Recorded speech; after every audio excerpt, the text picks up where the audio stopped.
Hello guys, good morning. Good morning.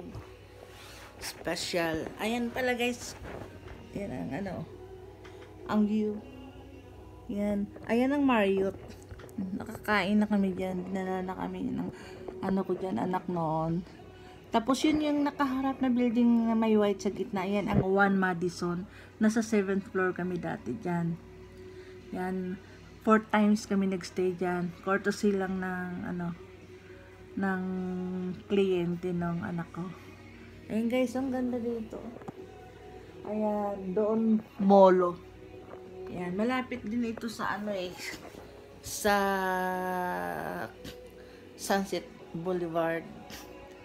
Tapos, ayan, naghihintay na lang ako ng naghihintay na lang kami ng oras para magpunta doon sa event ng aking ng pamangkin ng aking manugang. So, yun guys. Rest muna. Yan Yan ang aking peg. Katabi ko sa bed yung apo ko. Kaya lang nag-swimming siya sa baba. Nakakamiss din guys na yung magsama-sama ba kayo. Kasi nga nakatira ako sa bayan namin. Kaya I'm excited every time na may mag-invite sa akin magpunta dito.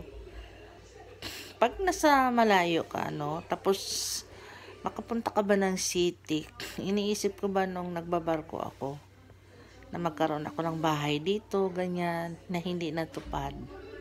Pero at least nakakapunta naman ako dito dahil yung dalawang anak ko pala, mga city girl pala sila. Parang nangyari talaga din yung sinabi ng friend ko na mga, ayan na pala siya. Tatawag, sandali.